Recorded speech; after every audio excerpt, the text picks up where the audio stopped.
with technology the way it was and how smooth and seamless streaming was. I remember sort of sitting there one day going, I have cloned myself. I can send these people a message on how to read a nutrition label. I can give them advice on how much water to consume at the touch of a button. I can get on live forums and answer any question that they want in real time. I can do live workouts. I can, you name it, I've now got the ability to connect to tens of thousands of people every single day. The New Zealand Tech Podcast, brought to you by Gorilla Technology, proactive and strategic IT. Hey folks, greetings and welcome along to the New Zealand Tech Podcast. I'm your host, Paul Spain, and today we have Sam Wood joining us. Welcome to the show, Sam. First time? First time, Paul, yeah, and really excited to be here. Thanks for having me. That's not very often we let Australians on the show.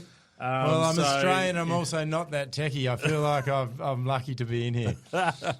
So maybe just to give listeners a little intro, why you might be on the New Zealand Tech Podcast. So I started my own online nutrition and training business, 28 by Sam Wood, just over 8 years ago in Australia, and we have now had over 1 million people join my platform, join my program in that 8 years from all over the world, predominantly Australia, but organically it's sort of spread all over the world, and we're now sort of testing the water in other markets and really excited. We've already got a few thousand New Zealand 28ers, as we call them, and they've always said, why don't you come over here and give it a bit more of a push? There'd be so many New Zealanders that could benefit. So here we are, and it's great to chat to you. Fantastic. Yeah, I'm really interested in hearing your story. We often hear from sort of the technologists, the people that are deeply involved in the technology. But in your case, you've really figured out how to leverage technology well, not being a technologist yourself. So, yeah, I'm really interested to delve into that. Before we jump in, big thank you to our show partners, to 1NZ, 2 Degrees, Spark, HP, and Gorilla Technology. So, in terms of your story, a bit of background. Where'd you grow up? I guess health and fitness has been a big part of your career. So, where did that all fit together? Yeah, it's been a journey, that's for sure. People sort of say, overnight success when they see the final product, when something finally pops, but it definitely hasn't always been the case. I'm from Tasmania originally, grew up in Hobart, moved across to Melbourne when I was 20 to do my exercise science degree and start working in gyms and as a personal trainer, and absolutely loved it. Loved working with people, loved working out the best sort of personalised way to be able to help them the most, not just in the sessions but outside of those sessions from an accountability perspective and nutrition and sleep and all that kind of stuff.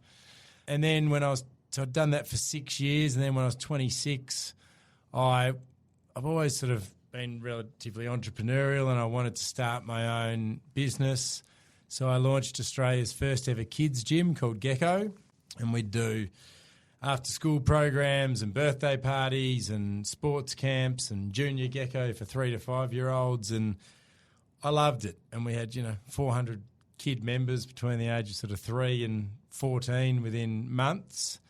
But it was always the challenge from a business perspective of trying to scale that, trying to open more centres with success and keep that quality control, and it was really challenging. And we started by licensing our kids' fitness programs similar to a Les Mills, after-school programs that go into gyms, and you'd give them the equipment kit and train the trainers, and there'd be manuals and all that kind of stuff.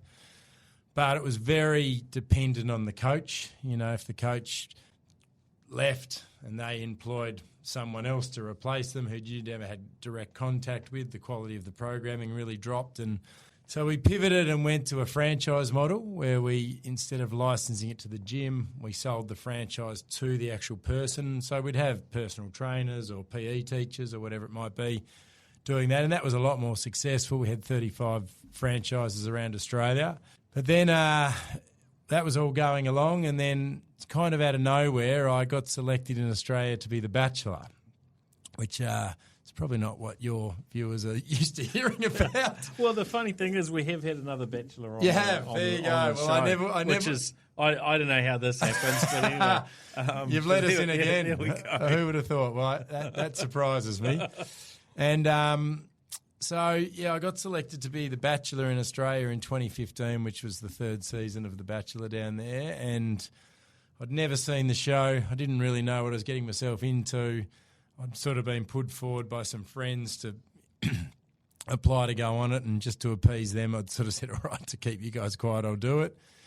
And out of nowhere, I got the gig, and then it was sort of that fork in the road moment of, if I don't do this, I'll always wonder what if and probably regret it. So I dived in the deep end, and lo and behold, I met this incredible girl from the other side of Australia called Snezana, who had a 9-year-old daughter, and we're now married and we have 3 more daughters, so we've got 4 girls, and it's just been the best thing that I ever did. But from a business perspective, it really boosted both Snez and my profile. I remember sort of sitting there, I think pre-Bachelor we had 600 Instagram followers between us, and within literally a few days as the show went to air, or the finale went to air, we went to 600,000 followers on social media, and I'd be inundated with direct messages across different social media channels saying, Sam, I know you've been into fitness, and can you write me a program or whatever. And I'd always looked at a couple of other online fitness programs and thought, God, that's amazing, the reach that they get and how many people they can help. And it's not just from their local community, it's either Australia-wide or worldwide. Yep. And I just admired it, both from a business perspective but also just the ability to help so many people. And so we gave it a crack, and on 2016, 1st of Feb, we launched 28 by Sam Wood, my online fitness and nutrition program. At that stage, it was just a website. People would sign up for a month, $50 a month, on an ongoing subscription. They get all their workouts, their recipes. I'd send them videos every day from a motivation and education perspective. But it was a bit clunky. We'd use Facebook community groups, and they were logging onto their website. A bit of an older audience, sort of 40 plus. Yep. But it just exploded. We had 5,000 subscribers in the first month, and I was like, holy crap, there's something special here.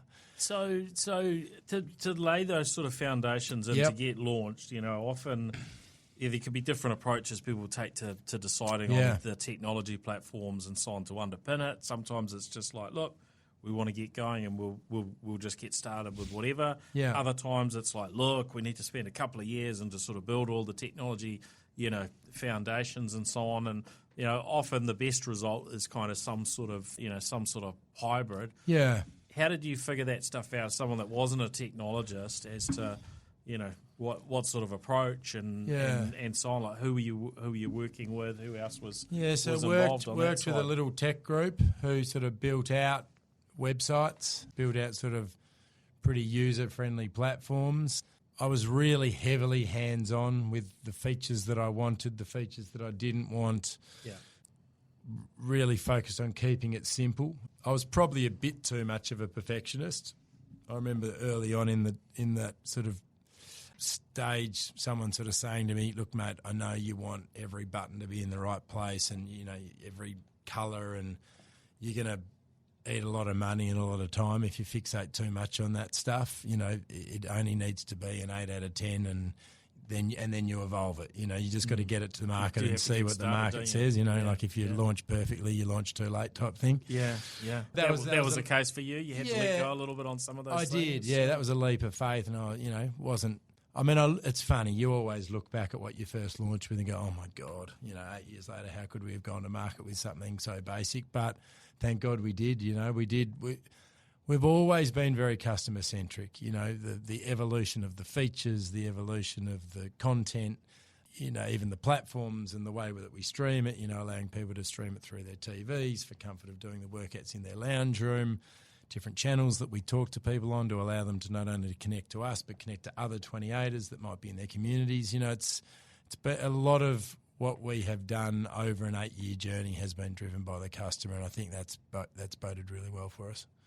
Yeah, it's often a challenge to get that customer experience right. Yeah. And I think all of us could think of so many scenarios where things aren't very customer centric. In fact, I had interaction with a government entity in the last week or so, and I don't want to upset anybody that works in the Inland Revenue Department here, but the reality was the experience I was trying to step through was an absolute shocker. Yeah. And there were probably 90% of it was probably awesome, but of course you hit that sort of 10-20% that's painful, and it can just ruin the whole experience. And I imagine that's probably been part of your journey, is sort of tweaking and improving those things along the way. Sounds like you've come a long way from where you started out with your original technology and the ease of use. Seems to have got, you were talking about maybe being a little bit uncomfortable with some of the caps initially. But I was looking at your app on the iPhone app in the App Store there. You're 4.9 stars. There's plenty of things that these days I'll come across and it's got like a 2.3 or something. You're thinking, what? This is a global company and not rated very well. How have you gone on that journey? I guess that's part of the evolution of 28 as a business. It's got bigger, and you've been able to tap into sort of more and more resources with the growth. Yeah, absolutely. I mean, we didn't know who our customer was going to be. We didn't know what features they were going to gravitate towards, what features they would have no interest in, what content they'd like. We really let them drive it. And I guess two things that I think really set us up for long-term success, because there was always, there's a bit of imposter syndrome when it all first started from my perspective. I was a bit, this has really taken off. Do I belong here? It could all end tomorrow. I didn't feel like it was secure a little bit from a business owner who'd kind of gone from earning, a couple $100,000 a year as a really good personal trainer, but turning over millions of dollars in subscription revenue in a few months was a real sort of shock to the system. But what we did was made sure that we understood what my strengths were and understood what my weaknesses were, and got good people to fill those weaknesses, people that I could trust, people that worked in-house, people we could talk to. Almost felt like I needed a bit of a tech interpreter, if you like. So when we were building out new features or deciding, does it go from website to app? How do we do that? Do we do that in-house? Do we use an agency? Having a right-hand person sitting there with me to really be able to break that stuff down, put in layman's terms for me. And I'd always look at it through the customer lens, and they'd always look at it through the tech lens, and we'd just have to make sure that there was a good marriage there. Important. I'd always be, okay, how's this going to change the customer experience? All I care about is the customer experience, and cost within reason.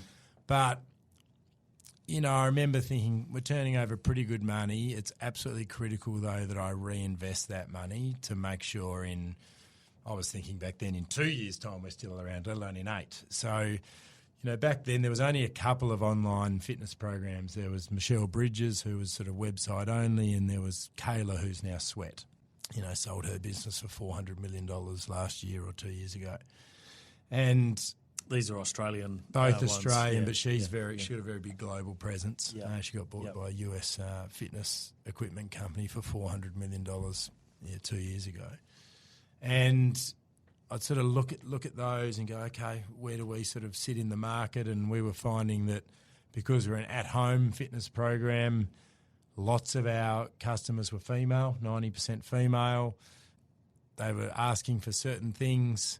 And so we didn't try and be everything to everybody. We made sure we invested a lot in our people and in our tech evolution, and we listened to that customer and gave them what they were asking for. If you want pregnancy programs or evolution of our eating plans, or you want the ability to Chromecast your workouts onto your TV so you can do it from further away while your baby's crawling on the mat, that's what we'll give you. And, I remember when I started the kids' gyms and we had sort of undulating levels of success, someone would say to me, mate, you just can't clone yourself. And then with technology the way it was and how smooth and seamless streaming was at that time when we launched in 2016, I remember sort of sitting there one day going, I have cloned myself. I can send these people a message on how to read a nutrition label. I can give them advice on how much water to consume at the touch of a button. I can get on live forums and answer any question that these guys want in real time. I can do live workouts. I can, you name it. I've now got the ability, whether it's tapping into an existing platform or doing it through our own, to connect to tens of thousands of people every single day. And it just snowballed from there. But it was just this beautiful, exciting moment. I was like, I'm not a tech guy, but the way technology, like, it was blowing my own mind with my own business in real time a little bit. I was like, and I've always had this feeling of gratitude from a timing perspective, almost like, imagine if I went on The Bachelor 20 years earlier. Now, reality TV didn't exist 20 years earlier, but so I know that wouldn't have happened. But I just wouldn't have had the capability to do what I've always loved doing to so many people. I would have gone back to my gym and gone back to work. It was a beautiful sliding doors moment, that's for sure. Yeah, that's pretty cool. And so, walking through, you talked about having sort of a interpreter on that tech front. So, talk us through that. How did you find that sort of help? And so we brought in a chief product technology officer who handled our relatively small team at that stage, working just with the website. Then it was a big decision to what we did from an app build perspective. We'd been a website for 2 years. We had 20,000 subscribers. But we knew to take things to a new level of speed, customer experience, connectivity, push notifications, all this stuff that works really well in a fitness space. An app was definitely needed. But we already had an existing business. We didn't want to stuff that up. So we actually took probably the safer, more expensive route, and we went with a really high-end agency, an agency called Two Bulls in Melbourne. And, you know, we'd go in for our fortnightly sprints. I'd be intimately involved from a customer perspective with my CTO next to me from a tech perspective as we sort of navigated our way through that. You know, the $500,000 quote ended up being double. It was very expensive. Yep. You know, the $1 million app was built, but I was really proud of what we launched. And because our customers were relatively satisfied with their web experience, we didn't rush it too much. Yep. Again, we didn't wait forever to get it perfect, but we didn't tell them it was coming too early either, because it would have been, when is it? We waited till it was probably about 4 weeks away, and then we got them really excited and built a lot of hype, and it was a relatively smooth transition. And now we still have a website for those that want to stay there, but 88% of our users are on the app.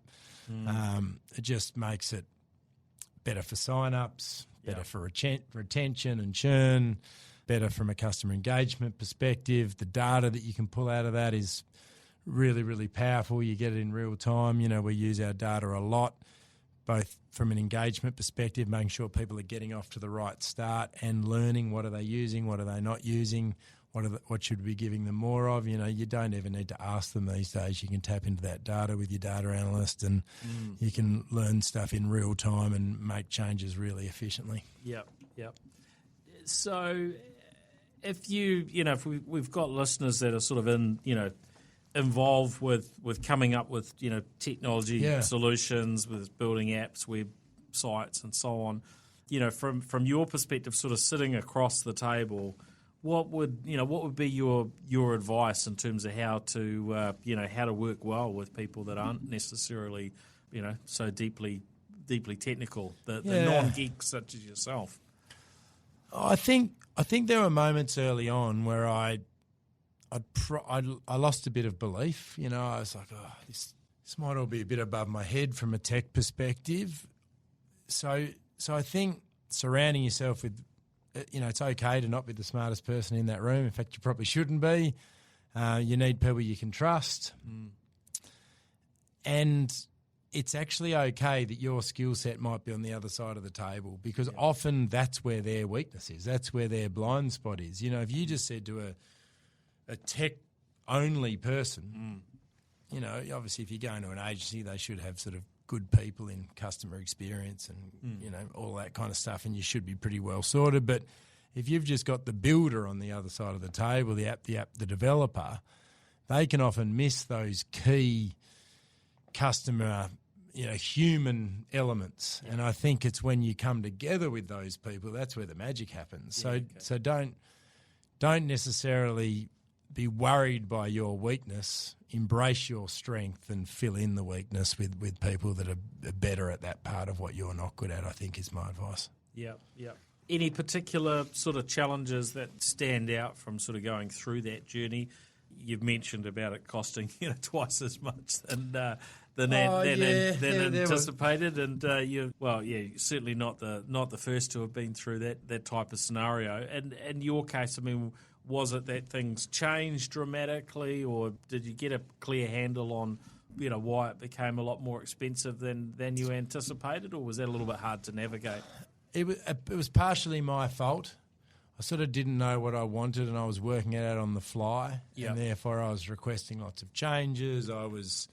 My brief wasn't as clear as it should have been from the outset, so I was costing myself money and kicking myself for it. I probably felt like if we're going to launch with an app, it needs to be vastly different from our web experience. This needs to blow people's minds. And from launch, it probably didn't. That could have been something that evolved over time, and it could have been a lot cheaper and simpler to almost launch with something very similar to our web experience and build that out. I thought it needed to have running features and all this other kind of stuff that I'd seen on other apps, either in the fitness space or elsewhere, that I thought would lend themselves really well to us. I also think you get a bit caught up too with new technologies.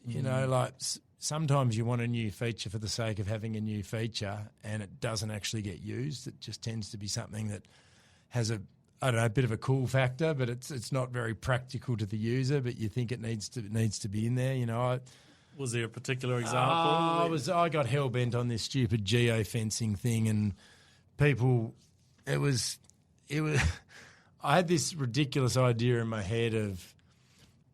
You could sort of tell where people were so they could connect with each other, but which would have been a good feature, but, catching up for runs on the weekends and that kind of thing. But then it was about, I don't know, I had this weird idea in my head, and this is going to sound absolutely ridiculous because it was quite far-fetched even at the time of, you can tell if someone's going through a McDonald's drive-through, for example, and you could send them an alert on their phone saying, should you be making a better food choice, or something as they went through the drive-through. It was a bit tongue-in-cheek, but I was sort of like, what could we do here if we really sort of explored it? But it was, it was a nice to have. No, we scoped it out, and it was going to be a very, very time-consuming, expensive, nice to have, and we moved away from it. But we went down a few little rabbit holes that perhaps we shouldn't have gone down during the process.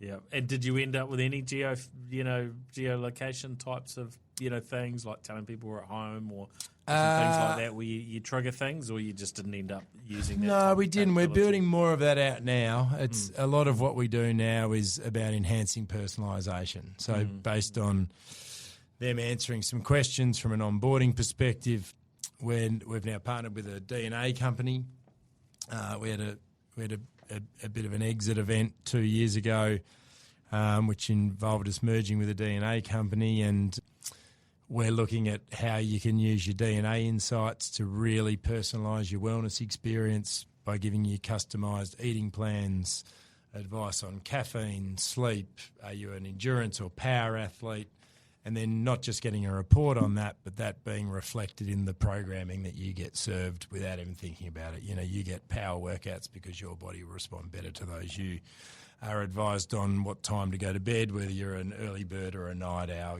Some people genetically benefit from having caffeine pre-workout. Other people, it has a negative impact on their workout performance. So there's some really, really interesting science and DNA insights, but people don't really know what to do with them, and they're often given to people in a very hard to understand 6-page DNA insight report, rather than here's the practical applications of what this report is telling you, and you can actually press a button here and that will personalise your 28 experience based on your DNA insights. So that's something that we're building out. It's a bit of a next horizon thing happening at 28. And I mean, that DNA front, it's an interesting area. Obviously, the technology's really improved, and the cost of doing DNA testing has been the game changer. Reasonably accessible. It used to be $1,000 only a couple of years ago to do a test, and was a bit intrusive for people, and you'd get your results back 6 weeks later. It's now a saliva swab on the cheek. You get your results in about a week, and it costs under $100. So I think something, and we've all been through COVID and done millions of those tests, and we're pretty comfortable doing it. And I think people are realising. It was also, a lot of people would use it for ancestry or, family tree history, or they'd use it for whether they were predisposed to get certain illnesses, but actually using it from a proactive wellness perspective with their nutrition and exercise hasn't really been done. So that's something we're super excited about.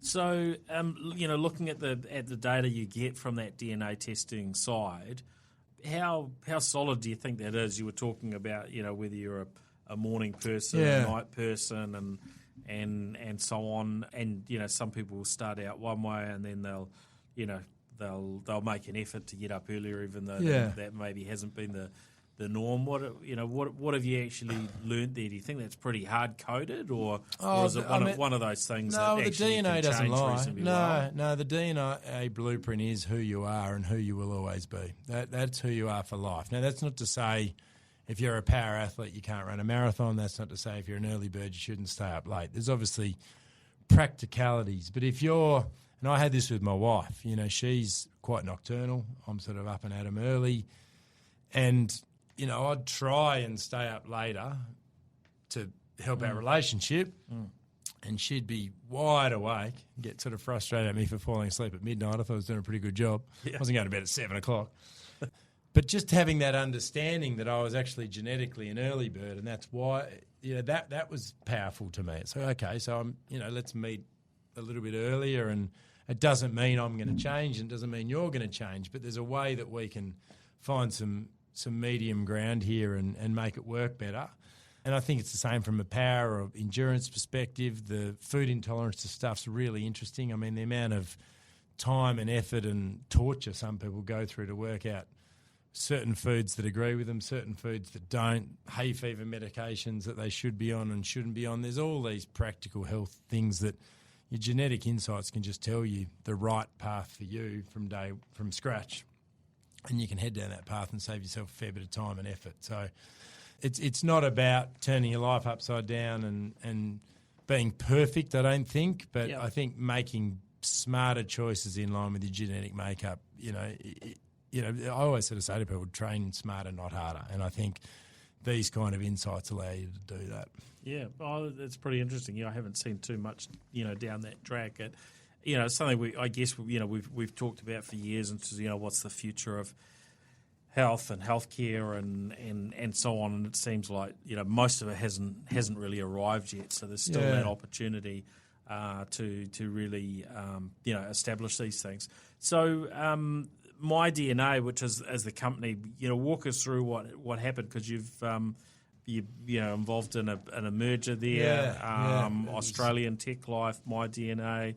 28, sort of walk us through that. So the holding company for 28 is Australian Life Tech, and we had a great business, and then during the COVID we really exploded because we were already an at-home fitness option for people. We did a couple of massive partnerships with some big health insurance companies, and you talk about things where you get caught off guard. We signed up with Bupa, which is the biggest health insurer in Australia. They've got 4.5 million customers. And they said, look, we've identified a segment of our audience of about 1 million customers that we'd love to offer them 3 free months on your program to really help them during this really tough time of lockdowns in Australia. And we're like, yeah, absolutely, we'd love to help. And we sort of said, look, how many do you anticipate would take it up? And they said, look, maybe 10,000. So, we boosted our servers and got everything ready for this big influx of sort of 10,000 new customers in a sort of 48-hour period, and 130,000 of them joined in 3 days.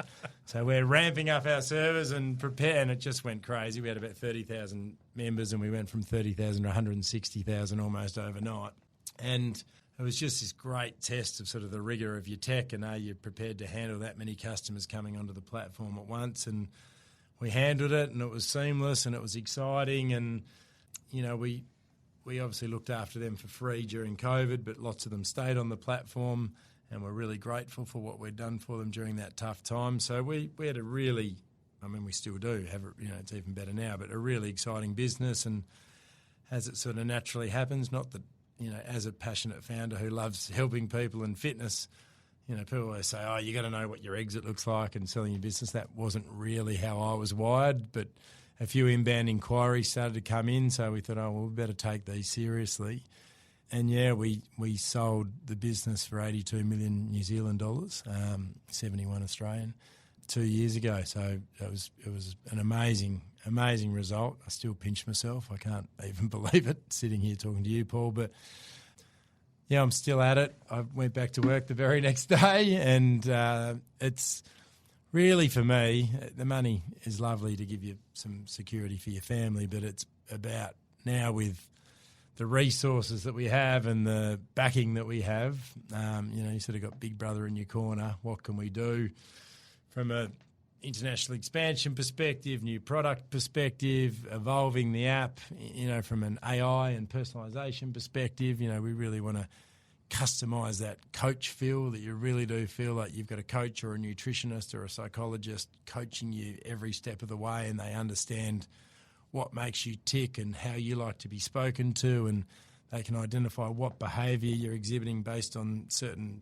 communications and alerts that you're pushing to them, and it's just it's just helping people. I was always a bit cynical when I first started. Am I really going to be able to connect with people in a digital world the same way I do face to face with my clients at the gym? But it's even better, because at the gym they're wonderful when they're with you, but for the other, say they train with you twice a week, for the other 166 hours a week, you don't really know what they're up to. Are they eating right? Are they sleeping well? Are they going for walks? Are they recovering properly? When they're all in your beautiful ecosystem and you can tap them on the shoulder any time when they need it. They might need a hug, they might need a kick in the pants, but you can do either. It's pretty powerful. Yeah, so, it's interesting you mentioned that. I was speaking at a conference for New Zealand tertiary sport some months ago, and that was a kind of example that that I shared with them. I think often with the role of AI and so on, there's kind of that fear that can come into people of what's this going to do to my work and so on. So if someone's a trainer or a coach, fear for their job. Yeah, where's the technology going to fit in? But that was sort of one of my examples of, well, there's these times in between where you are, in person, obviously, where this sort of technology can fill in the gap. So it's not just for those that aren't getting any in-person, coaching, but there's obviously this type of technology can apply in those sort of circumstances. But in terms of what you're doing, I mean, how far do you see that AI can really can take an app like 28 in terms of do you have it having a virtual version of you in video that's auto-generated and a virtual voice and so on in the future? Is that kind of where you go? So you literally are replicated as many customers as you've got in different languages if they're in different parts of the world? Yeah, it's interesting. I don't know. We're watching it. We're always looking at where the technology's at. If it feels real, if it feels authentic, I'm happy to go there. If you can tell that it's not quite right, I would rather be authentic to the customer, and when they get me, and when they know it's not me, they know it's not me. I mean, we're dipping our toe in the water from if someone wakes up at 5 a.m. to do their workout and they hurt their back yesterday or something at work, and what can I swap this exercise for this exercise for? I think being able to give people instant advice, it can be really powerful. I don't like mushrooms. What should I put in this recipe so it's got the same macros or whatever? I think for that purpose, it's fantastic. As in its current state, I think to actually transport yourself in some kind of physical format. The whole VR thing, it's interesting, but it's as much of a barrier as a wow factor. There's a cost barrier. Do I want to be doing a sweaty workout with a big headset on, or do I just want to press play and go, and following Sam along on a video absolutely suffices for what I need, and it's just a quicker, lower barrier experience. So I think, asking our 28ers what they want, watching the technology, I think is absolutely what we're going to do. We're not going to get left behind with it. But, yeah, the initial personalisation from understanding their behaviour, how often they exercise, what their diet's like, are they a smoker, how do they sleep, and getting a full snapshot of perhaps where they're at most risk and what they benefit the most from. Because people, in the fitness industry, it's all about how do I make the medicine taste better? And a big part of it is I don't want to think about it. I just want to wake up and be told what to do. That's why personal trainers have a job. So when I turn up to the gym saying, what are we doing today? I don't want to think about it. The more you can create that in an online world, oh, great, I told him I had 2 hours a week. I could do 4 workouts a week. They needed to be 30 minutes each, and I wanted to be stronger and more flexible, and my plan just got served to me. Fantastic. I told him I was vegetarian, and I am happy to cook my own dinner 3 times a week. Lunches are a real sticking point because I don't eat well at work, and I drink too much coffee, and he gave me a plan. That's what people want, and I think the more it can feel personalised just to you and you're not getting this cookie-cutter program that everyone else is getting, the better. Yeah. Well, I think, certainly the technology offers, the ability to achieve that, doesn't it? Yeah, it does, yeah. I mean, we're already there. It's the next step that you're talking about that I probably haven't got my head quite around yet. I like it. It excites me. I'm not saying no. I just need to see it in full flight a bit more, I think. Yeah, and yeah, I guess that there's a lot of pieces to come together, and it'll be interesting to see what happens more broadly, I guess, in this sector. Anything else that jumps out at the role that technology has kind of played in your success, having been in terms of what you've achieved so far? Oh, look, it's been everything. I mean, I'm literally sitting here saying without the technology where it was at, I would not have a business, not a business to where it's at. I just wouldn't have one. I'd be still working in gyms, which I'm very proud of where I've come from, but it would be a very different existence. And I mean, the thing I love about tech is it's so interesting. You don't have to be able to build it to be amazed by it. You don't have to be able to build it to, have a business with it, and I've just loved learning as I go, and we're starting to use more gamification.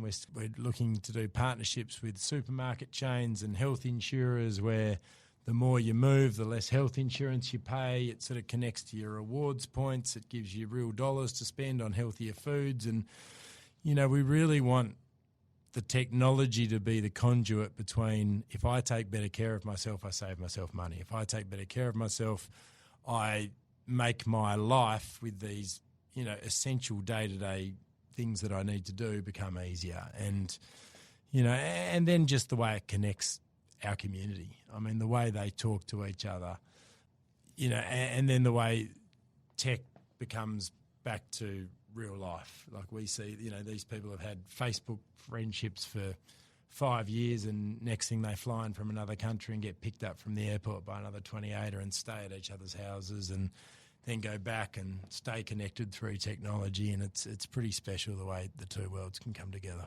How much does sort of the technology risks weigh on you? Because you obviously have a lot of personal data around sort of individuals that are using 28, and left, right, and centre we see data breaches and cybersecurity dramas, and some pretty big scale ones in Australia. In New Zealand too. Yeah. How have you tackled that, or is that something now that you're part of a bigger entity that you can kind of focus on the more innovation and creative sides, and you can leave that to somebody else? No, we still handle it ourselves, and we always have. It's hard because it's not sexy. It's not that tangible new feature you can tell your community about, or you can sort of get excited about. But if it goes pear-shaped, the consequences are dire. So we've always been really, really stringent on it, whether that's been the website being down for a minute or two. Always saying, if I'm getting up at 5 a.m. and the website's down, and touch wood, it's barely ever happened in 8 years, that's just not good enough. We work so hard to build trust with our customer. That's basically the reason they're with us. they know us and they trust us. Now, that's obviously from a exercise and nutrition guidance perspective, but that carries over into, well, I know you won't do anything wrong with my data. You won't sell my data. You won't pass my data on. So we make sure that we really take care of the customer. You know, I mentioned the big booper thing that we did. That was a really stringent audit to make sure that if they were going to do something with us on that kind of scale, that we met all the standards that were needed. So, you know, that was a really nice moment for us that we passed the test, because that could have sort of made or broken the deal if, no, you guys don't have X, Y, and Z covered. There's no way we can do this. We were sort of really proud of the fact that our tech guys had always run such a tight ship in that aspect. But, I mean, you see it happen, you know, like you say, Optus had a howler of one late last year, and it's all over the news for all the wrong reasons, and your customers leave you, and you can spend years and thousands of dollars building that trust, and you can lose it like that in a second. And, we're really conscious of it. Try not to, I hate talking about it because I feel like I'm mozzing myself. But touch wood, we've never had any issues, and touch wood, we never do. Cool. Well, lots that we've touched on. It's been been really, really fascinating. So, really, really appreciate it, Sam. Absolute pleasure, mate. Thanks for having me. Now, part of the reason that you're here in New Zealand is to kind of, wave the flag a bit for 28 by Sam Wood. So those that are kind of curious and thinking, if I can, step up my health and fitness, maybe it's something they should look at. Yeah. What does it cost, and what do people need to do to have a bit of a do some investigation? So it's normally $50 a month, but we've got a new 8-week challenge starting, and to sort of celebrate getting a lot of New Zealanders on board, it's nearly half price at the moment. So you can get on board for sort of 50 cents a day, all your workouts, all your recipes. You connect directly with me, you get coached by me and my team, and if any of your viewers and listeners would love to jump on board and give it a try, I'd love to work with them. It really is a very easy, convenient option that you can do from home.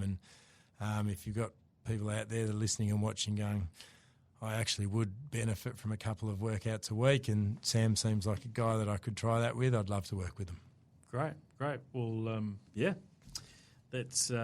that's very helpful, and I'm sure there'll be a bit of a boost after your time in New Zealand too. So they can download the app, or they can head to 28bysamwood.com and join through the website. Is there an option in there to turn off the Aussie accent and change it for a Kiwi one? Well, we should go there. We should, like your sat nav. Yeah, we should give people an array of options. Hadn't thought of that. Just putting it out. Are you there, putting Sam, your hand up, Paul? You putting your hand up? You're going to be our New Zealand voice.